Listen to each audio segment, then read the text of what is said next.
who in 1969, when Asha Nayaswami was 22 years old, Asha Nayaswami met Swami Kriyananda, a direct disciple of Paramhansa Yogananda. Recognition was instantaneous, and from that day to the present, Asha Nayaswami has dedicated herself to learning and practicing the teachings of Paramhansa Yogananda as Swami Kriyananda taught them. She is the founding member of two Ananda spiritual communities, the first Ananda village located in a rural area, and the second Ananda Palo Alto in Silicon Valley in California, where she has resided for the last 36 years. Asha Nayaswami is Ananda's global ambassador, sharing the Guru's teachings all over the world. Asha Nayaswami is the author of 4 books and has an extensive presence online. And tonight we continue the special program on essential attitudes for success on the spiritual path. So let us give a very big hand to Asha Nayaswami.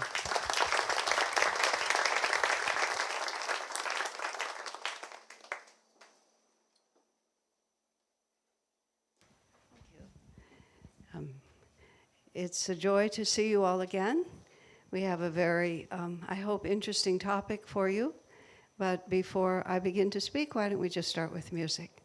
Swami Kriyananda was a very talented musician and composer, and all the songs that you hear Dunbar sing were created, the lyrics and the melodies, by him. He thought it was an easier way to deliver the message. So let's enjoy. Why don't you do 2 or 3 songs? Some of you have asked about how do you find out more about this music, and we have a pile of these bookmarks here on the stage that just have a QR code that leads to a couple of pages of resources and also actualize them, and we'll have them in classes if you're interested. We can hand it out to you.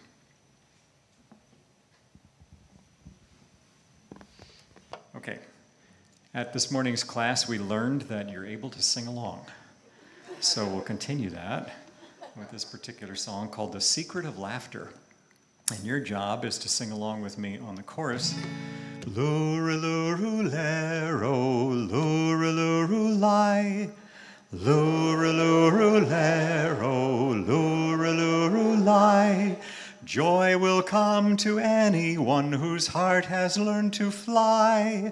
Joy will come to anyone whose heart has learned to fly. The secret of laughter lies in the laughing, not in the search for joy. It's a swallow winging on the wind, it's innocence in a boy. Luralurulero, luralurulai. Joy will come to anyone whose heart has learned to fly. Luralurulero, luralurulai. Joy will come to anyone whose heart has learned to fly. Joy in the singing, not in the song, song welcome but never crave. If you think that laughter lies in things, to things you'll be but a slave. Luralurulero, luralurulai. Joy will come to anyone whose heart has learned to fly. Luralurulero, luralurulai. Joy will come to anyone whose heart has learned to fly. Joy in the giving, not in the gaining. Grasp and you'll never sing. You could win the world and still be poor. Win peace and live like a king. Luralurulero, luralurulai. Joy will come to anyone whose heart has learned to fly. Luralurulero, luralurulai. Joy will come to anyone whose heart has learned to fly. Sing when the sun shines, sing when the rain falls, sing when your road seems strange. In a tempest seize the lightning flash and ride the winds of change. Clap, please. Luralurulero. Thank you. Luralurulai. Joy will come to anyone whose heart has learned to fly. Luralurulero, luralurulai. Joy will come come to anyone whose heart has learned to. One more time. Lura-lura-lero, lura-lura-lai. Joy will come to anyone whose heart has learned to fly.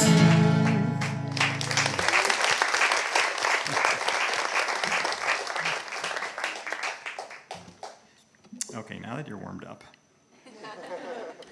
now that we've got Shiva going, Atul will also show us how to clap on this one, which is called Manana, friends. And your job is to go like that. So let's do that. Okay, that's good.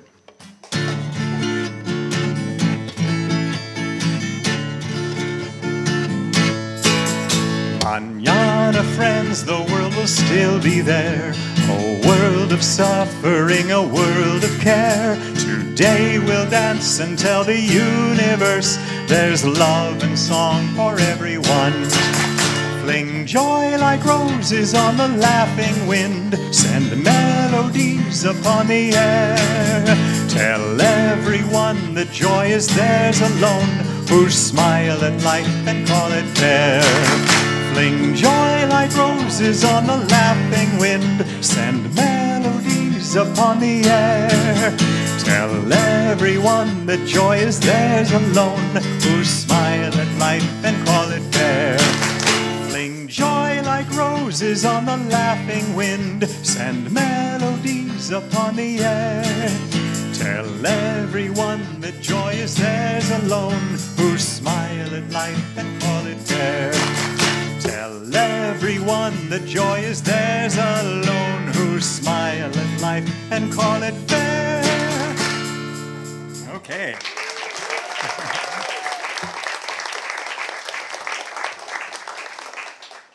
Sorry, cat friend. Didn't mean to scare you there.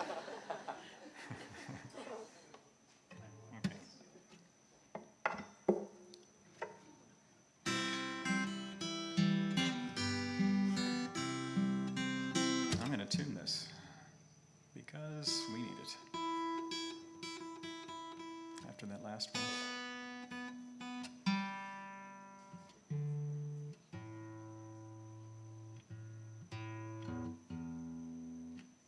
Okay.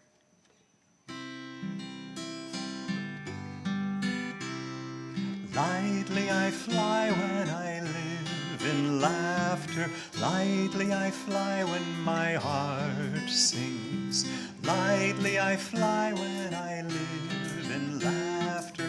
Lightly I fly when my heart sings. Fling to the ground every heavy burden. Now I can soar up above the clouds. Fling to the ground every heavy burden. Now I can soar up above the clouds. Lightly I fly when I live in laughter. Lightly I fly when my heart sings. Lightly I fly when I live in laughter. Lightly I fly when my heart sings. Fling to the ground every heavy burden. Now I can soar up above the clouds. Fling to the ground every heavy burden. Now I can soar up above the clouds. Lightly I fly when I live in laughter. Lightly I fly when my... I know you want to sing. Go ahead. Lightly I fly when I live in laughter. Lightly I fly when my heart sings. Fling to the ground every heavy burden. Now I can soar up above the clouds. Fling to the ground every heavy burden. Now I can soar up above the clouds. Lightly I fly when I live in laughter. Lightly I fly when my heart... Now you.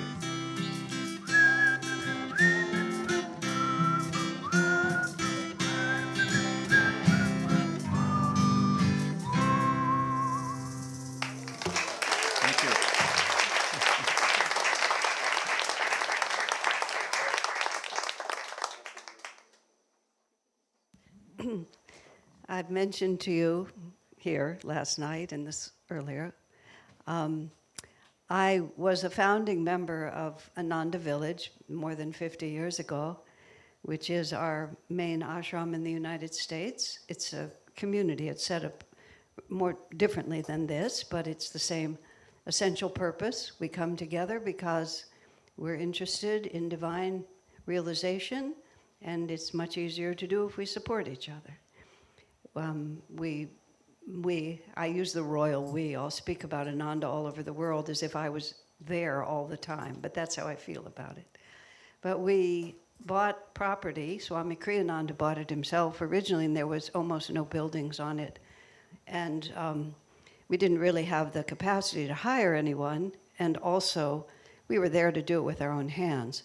So essentially, when you came to the community, you either went into building, because there weren't any, so we had to build them, or you went into the kitchen to cook, or in the gardens to grow food. I went into the kitchen, so I never learned to garden or to build, but I finally did learn to cook. I was a terrible cook at the beginning. It was a bit hard on the community, but we managed. We made it through. And they're still talking to me after all these years. But the building was really complicated because Swami Kriyananda wanted us to make an architectural statement, which was to build domes. He wanted them to be round, really hemispheres. But the closest thing he could get was what Buckminster Fuller had created, which was the geodesic dome, which is a whole bunch of triangles put together. So we were building them when nobody was building them. And there was a very serious problem with them, at least the ones that we built, is that they leaked like a sieve. And during that period of time, we had about 60 inches of rain during 6 months. So everything leaked. Swami Kriyananda had a dome the same way that leaked so much that everything was as simple as you could be. There was a trap door on the floor, and his house was built on an angle on a hillside, and under the house was where we stored the firewood. So you could lift up the trap door, and then you go down the stairs and bring the firewood up. But it leaked so much that literally sometimes we'd lift the trap door and we would sweep the water out of the house. Yeah, there it was. But I don't know, I think it was fun. What difference did it make? It became a joke because he would say to God, Swamiji had this way of making fun of attitudes that you might be inclined to have seriously. And if you had laughed at them, then when they came on you seriously, it was a little harder to take them seriously. So he was always having this conversation with God about the fact that the dome leaked. And he would speak about how sincere he was in all his prayers and all his practices, and still that dome leaked. He told us, actually, that the only solution was to build a carport over it, just build a roof, which 20 years later, that's in fact what we exactly did. If you ever visit it, you go into this beautiful round structure, but when you go outside, you realize it's just under a big roof, and now it doesn't leak anymore. It's perfect. One of the founding members, and in fact Swami Kriyananda's named successor, wonderful man, Swami Jyotish. And Jyotish had one of these extremely leaky domes. Jyotish is a very impersonal sort of person. He's wonderful, warm-hearted, but he always is able to see it from the philosophical point of view. And I came to visit him one night in a pouring rain, the kind of rain we had here the first night, except we have that rain in the winter, so it's not merely wet, it's also freezing cold. So I went into his house, and he was, he's been married now for 45 years, but at that time he was living alone. And we didn't have electric lights, we had gas lights, propane lights. So he was sitting in the corner of his little place in a very comfortable chair with the propane light, and he was just quietly reading a book when I walked in.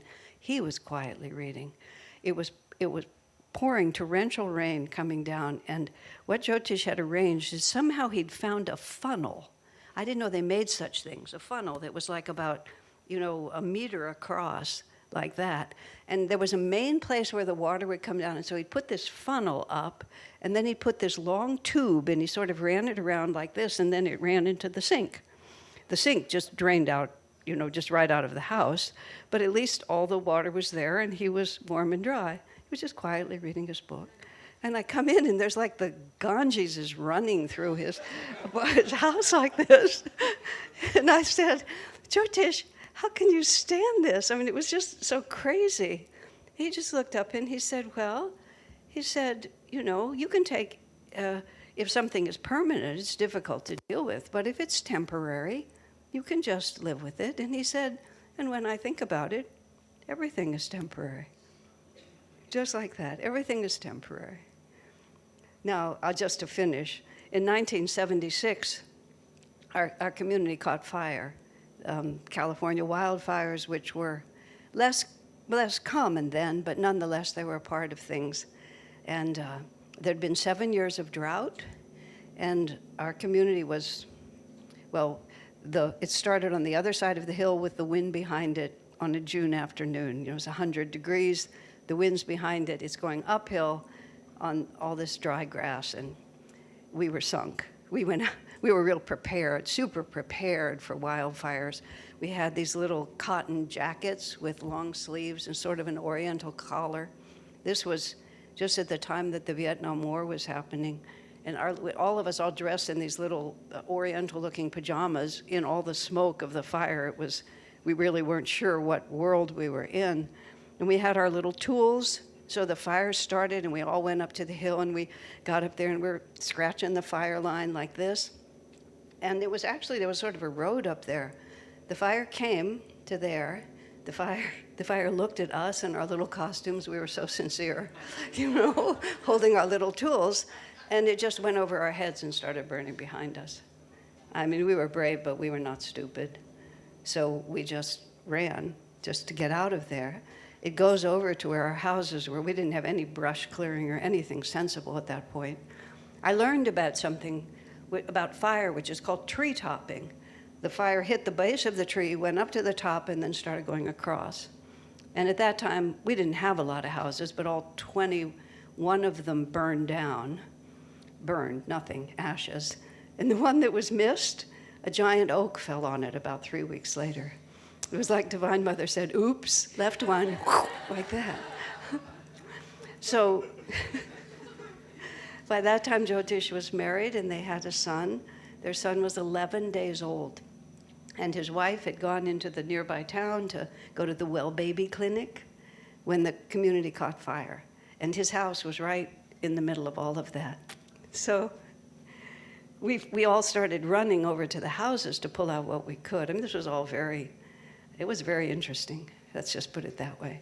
And Jyotish is going to his house. His wife's in town with the baby. And he's about to go in, and somebody says to him, "Take everything that's valuable," which is a very bad thing to say to a very detached, philosophical person, because he just walked in and he thought, what is of value? And he took a few of the relics off the altar, and he just walked out of his house. Just like that, left everything, the diapers, the baby clothes. But it was also, it was this, the pride of the soul. I'm not going to cower in front of these things. I'm not going to beg God to make it different. I'm not going to reach for a few little things. Yeah, it would have been smart to take some of the diapers and the baby clothes. Would have been a good idea. But it was not in the moment. It was just a whole different reality. So then, of course, his wife comes home, and his wife and with another woman friend, and the police by now are barricading the road. The woman driver, friend of his wife, she said, "Everyone we know and all our children are in there, and we are going through." And the policeman nicely stepped aside and let her go through. So when Jyotish sees his wife, Devi, and she's holding their little son, in her arms like this, he says, "Honey, you know that terrible problem we were having with leaks? We don't have it anymore." And that sort of became that was the motto for the rest of the whole thing. It was a very we were very busy that summer, figuring out what to do and how to fix it. But that's what we remembered from it, which is, well, we don't have that problem with leaks anymore. Everything's gone to ash. Of course, I have to be honest, we didn't have much. And a lot of the houses were pretty primitive, just simple enough to keep all that rain out, or not, but that sort of thing. But it was in the face of the inevitable, which it doesn't have to be dramatic, it doesn't have to be a wildfire, it doesn't have to be a terminal diagnosis. Each one of us just has our limit. And we have that point at which we feel that this is all I can handle. And it's impossible to look at one another and say, that's easy, that's hard. It's just Divine Mother wants us to grow. It's as simple as that. And that's why we're here. And we're consciously trying to do it. That's why we're here. We're on the planet in the first place because even though we think, and I was talking about this last night, it would be easier if it were easier. At one point in my life, I'm not sure if I hold the record for the most dumb remarks or it's just that I remember them, or I just share them more at this point. I was very upset about something, and I was talking to Swami Kriyananda, and I was crying. I cried a lot then. I don't cry as much now. And I said to him, Swami, if life weren't so hard, it would be easier.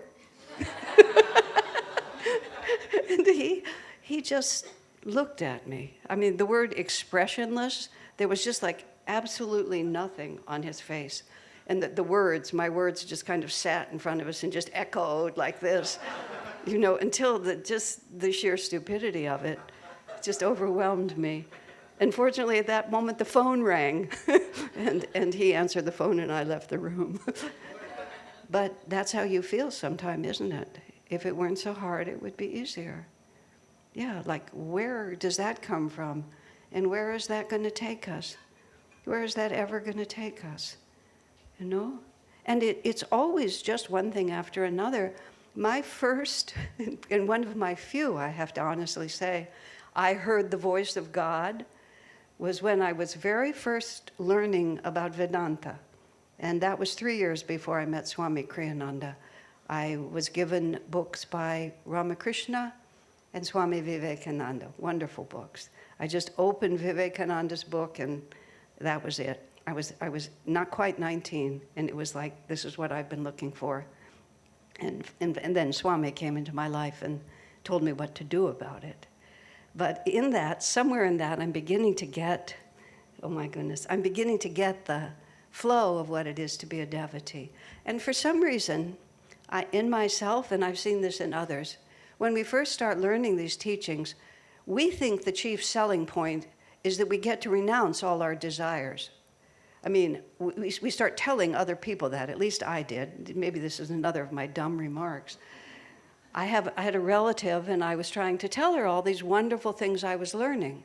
So I said to her, I'm talking about desires now. I'm not even know what a desire really was. I was too immature. But in any case, I said, how it is when you want things, and then you get them, and then after a while, you don't have the same feeling of satisfaction that you thought you would have. I'm going on to detachment and vairagya and all these different things. And she's with me. She understands about wanting things. She knows they sometimes disappoint. And then she gives me her version, which is, that's why it's so important to keep on wanting new things.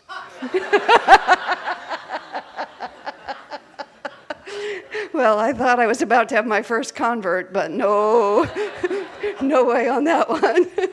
But that's how it works, isn't it? We just keep thinking, what's the mistake here? The mistake is just, I just have to tweak it a little bit. At one point in my life, I put a new carpet down in the apartment where I'm living in the Ananda community in Palo Alto. And we wanted this particular color, and it was sort of hard to get, and we had to order it from across the country, and it comes to deliver, the whole drama of buying things. So we have this whole carpet, and finally it's laid out in the apartment. All the furniture is out. So you have nothing but carpet. When all the furniture's out, you think, why would I bring the furniture back in? But invariably you do. So I have the carpet, and I was alone in the apartment with the carpet, and there'd been so much like anticipation, and then there's the carpet. So I sit on the carpet, I walk on the carpet, I lie down on the carpet. And then I sort of had this very distinct impression, you care about the carpet, but the carpet doesn't really care about you. There's no reciprocal flow here. And I sort of just had this feeling, I have squozen as much happiness out of that carpet as I'm ever going to get. It's not possible to get more. This is what I was talking about last night. You fulfill your desires. This is a puny one, getting a new carpet. But nonetheless, you fulfill your desires, whatever they might be, no matter how beautiful they might be or profound.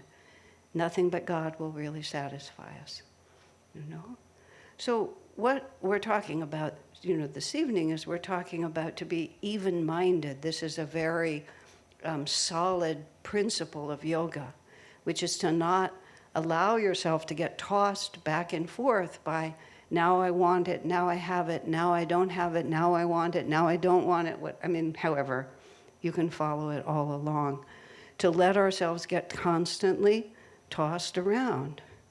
And this world will do it to you. It does it all the time. It's always shifting. It's quicksand under our feet. One of the things that was interesting to me, those of you who follow the news, there were these huge, horrible fires in California.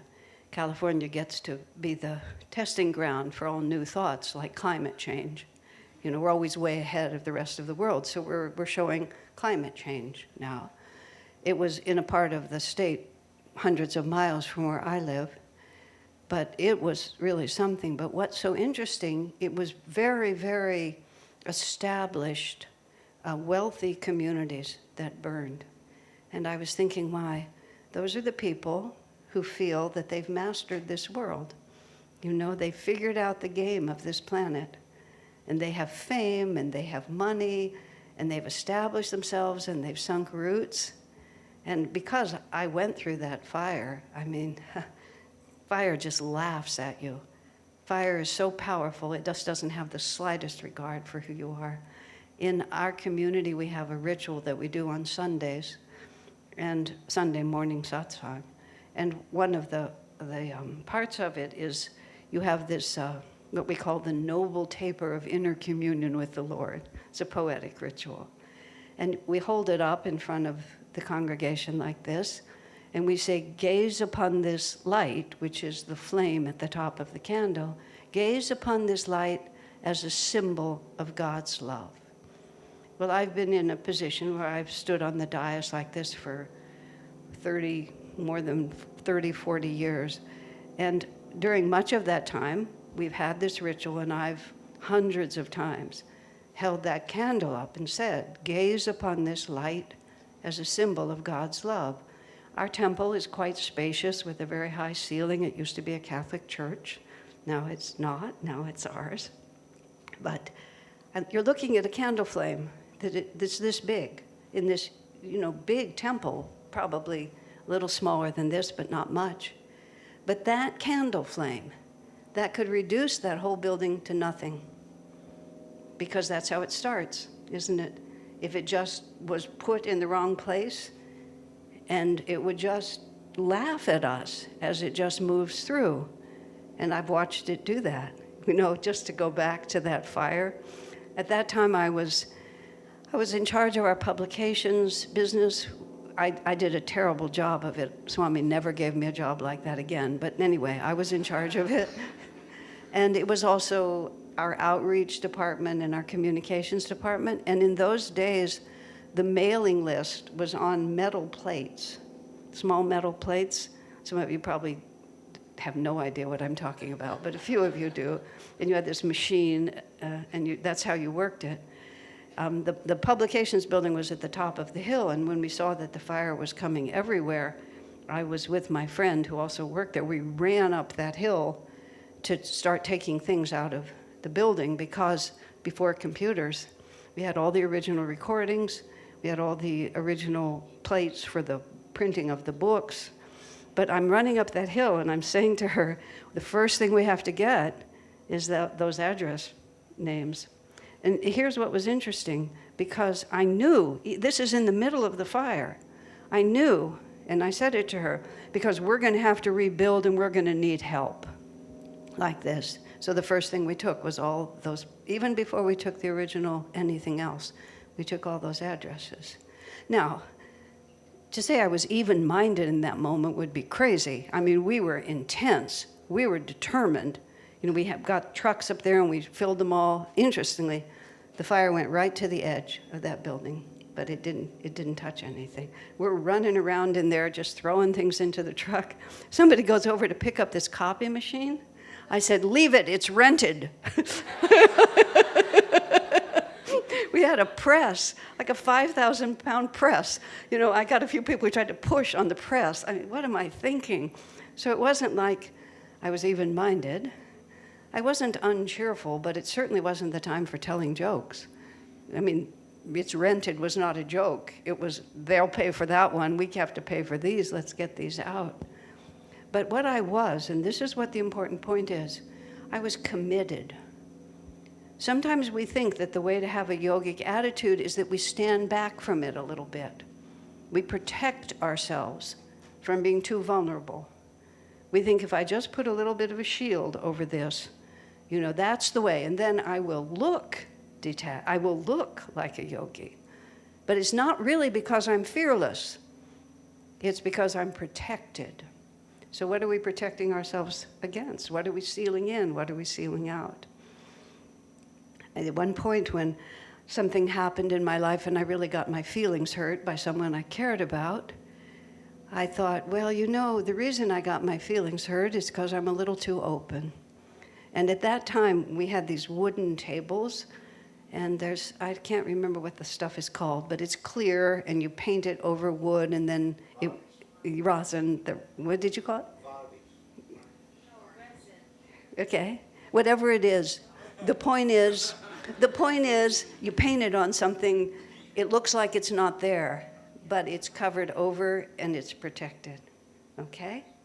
And we were doing a bunch of furniture like that, outdoor furniture.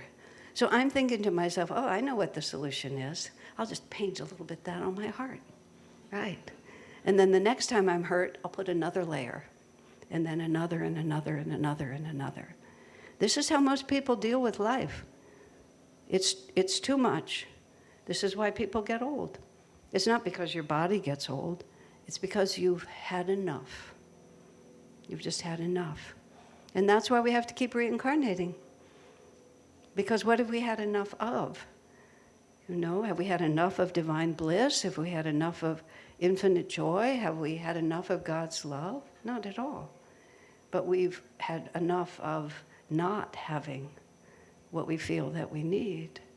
So we have to understand that we have to be fearlessly committed to whatever our karma has brought us to deal with. This is why very early on, I started calling everything that was about Ananda was mine. I don't know why, it was just mine. This was my guru's work, and whatever part I had to play in it, I was going to play it to the hilt. And every dynamic spiritual person that you know about, you know, their even-mindedness does not come from being lack of commitment. We saw this morning Vishnu Devananda in that ridiculous plane, you know, flying all over. What a mad, crazy idea that was. You know, there was absolutely no reason in the world why he had to do that, except he was committed. He was committed to carry this message and had the creativity and the extraordinary courage. Well, if I die, I'll just get to the astral world before you. I mean, what a great line. It's like, yeah, okay, so I die, and guess what? You're going to die too. So, like, what is the big deal here? But the example that they always set for us is not one of, I'll just cover my heart up a little bit and then I'll look detached, because nothing gets out and nothing comes in. And yeah, you're like Well, it's not easier. I can't even pretend. It's sad and it's terrible, and it's not the solution. And that's not detachment. Detachment is to know that everything comes from God. That's why Swami Vishnudevananda could say that. Yeah, I might die. Like, you think I'm not going to die anyway? At least I'll die trying. I'll do something magnetic that is brilliant and imaginative, and will change the planet. If not today, if not tomorrow, then sooner or later. Because all of these things that we're doing, we think that the material manifestation is the beginning. It's not. It's the last stage. The first stage is the causal realm. It's ideas. Everything that happens starts with an idea. Thinking about the Swami again, he had this idea. I'm going to make my own passport. I loved that he had made his own passport. I had that idea too. I probably got it from him, but I didn't know it. That we should all have passports, and we're called the nation of self-realization. That's who we are. And we don't have to mess with visas or anything, because every country in the world knows that we'll be good citizens and they want us. And we just sail through, no customs, nothing like that, because that's who we really are. But it starts with an idea. He just somewhere had an idea. I'm going to get this plane and I'm going to make it look colorful and happy and harmless. And then I'm going to find some pilot who's as crazy as me, who's going to take me on these dangerous journeys. And so you have an idea, then you put energy behind it. You put a lot of energy behind it. You put committed, determined, I will make this happen, energy behind it. And then finally it manifests. So the world we're looking at now is the manifestation of a lot of ideas and a lot of energy. A lot of those ideas are terrible, and a lot of the energy that's put into it has been unfortunate. But we have the future. Because this world, it can't go on the way it's going to go on. And when it begins to fall apart, which it already is, I wrote a book about Swami Kriyananda. I was with him for 45 years. I wrote 45 chapters. How he did what he did. Not so much to say, which of course I feel, what a great man, what a great devotee, what a great disciple he was, but to show how it's done. What were the principles? What was the determination? What was the energy that allows us to go from brilliant, beautiful ideas into something that's actually there? I was saying to these wonderful men here, these swamis here, I said, I know what it takes to keep a place like this together. You're doing a really good job. This place that you have here, it's remarkable. It's a beacon of light that just shines. Somebody had the idea. And all of you and many others who have come and gone or off this planet, who knows, the ones who still help us, just the energy keeps coming like this. And we're even-minded and cheerful, not because it always goes well, but because what else are we going to do? What else are we going to do in our life? Do you think just having a tantrum really makes a difference? My sister has a son, and very strong-willed. He's become an attorney. He was born an attorney. He was that way. And he was careless, and he had on his good shirt when he was about 6 or 7 years old, and he marked it with an indelible marking pen. And my sister, who's a very good mom, said to him, you've ruined your good shirt. What are we going to do? He said, Daddy will buy me another one. She thought, I do not like this attitude. So she takes him to one of the local department stores, and she's going to make him buy the shirt. He's at the age where money, he doesn't know the difference between a quarter and a penny, so it's just the quantity of money that he can hold in his hand. He measures it by weight, not by denomination. So she's in the store with him, and he's going to buy the shirt, the new shirt that he's going to replace, and she starts with the pennies, and she just starts counting like this. And he gradually realizes that all of his money is going to go away into this shirt. And being a lovely, strong-willed person, which he has remained, he starts having a total meltdown in the Kmart or the Target or wherever they were. My sister, being a of the same stock that I'm from. She was just determined. She just let him scream. You know, he's on the floor and he's just screaming. She just keeps counting his money like this, just taking it away. We're children of Divine Mother. Do you know? There was a lesson that had to be learned, I have to add. She said, I thought it would work, but it didn't really, because after that he would say, my shirt, I bought it myself. So part of the lesson was missed. But the part that wasn't missed, and I admire her tremendously for this, he's having a tantrum, that's all right. That's okay. And human life is a reflection of divine life.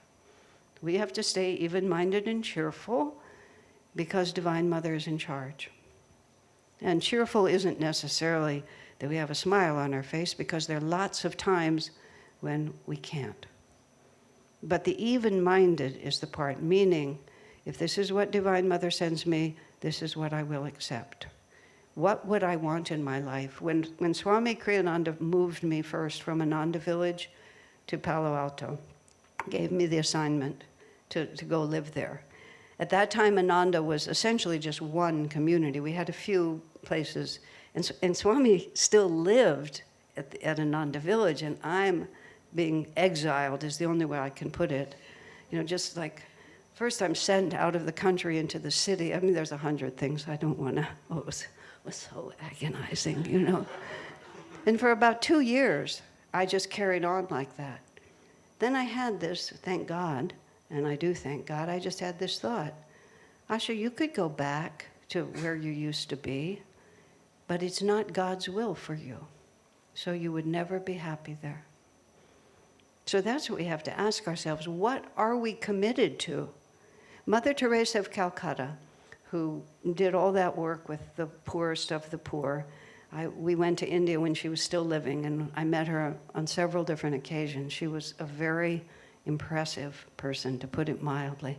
She was being interviewed, I saw this on a film, she was being interviewed by a journalist, and the journalist, in his analytical way, says, you know, Mother, a lot of NGOs do a lot more effective work with poor people than you do. I mean, do you really think that with your nuns, you're really able to make a contribution against poverty?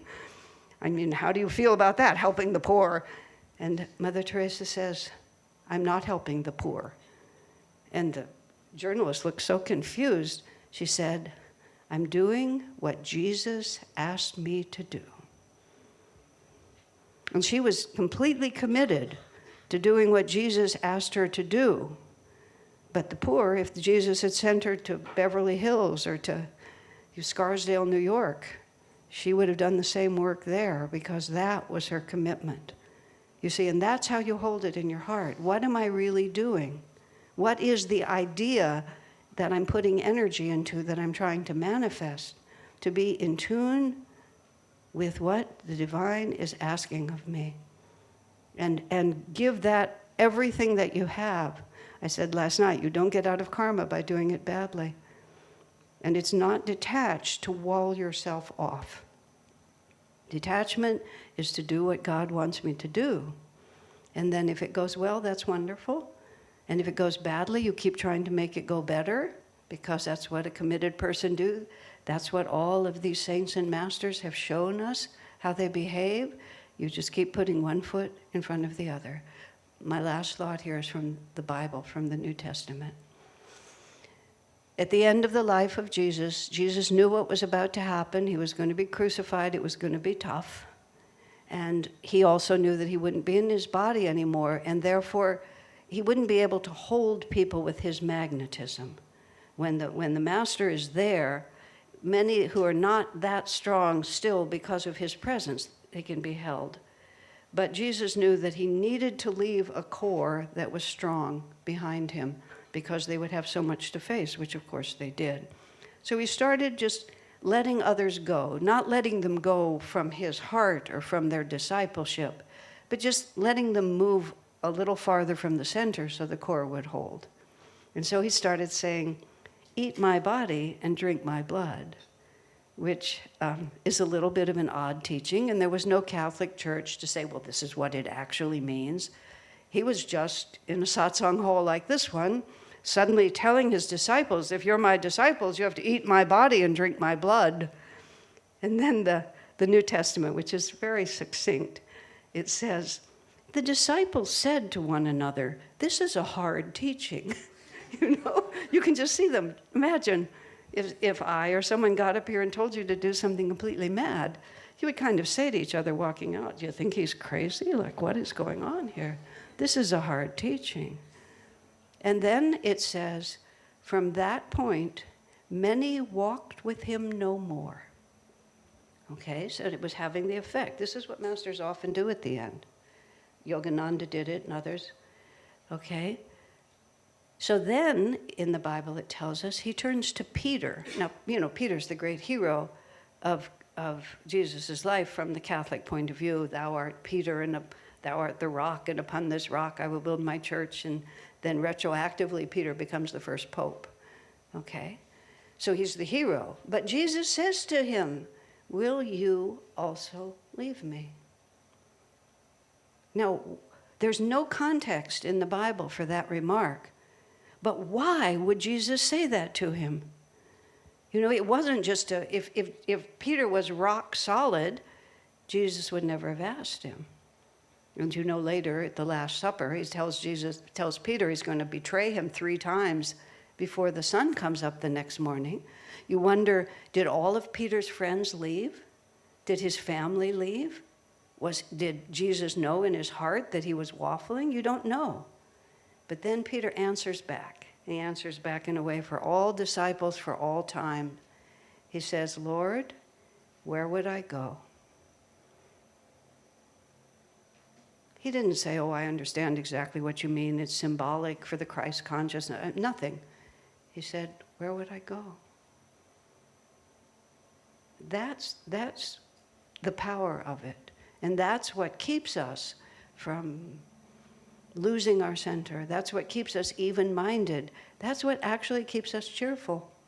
Because where would I go? I am where I am meant to be. And this is who I am. And I don't mean that in a physical place or in any way. But I am a child of Divine Mother. I live for her will. Where could I go other than that? Think about that. See if you can bring it into your heart. It will change everything. All right, my friends.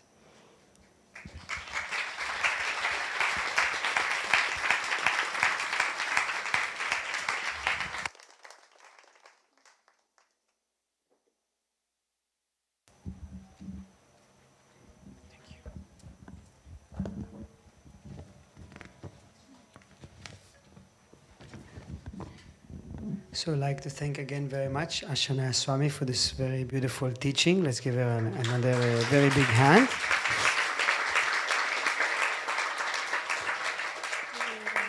Very inspiring teaching, and also I'd like to appreciate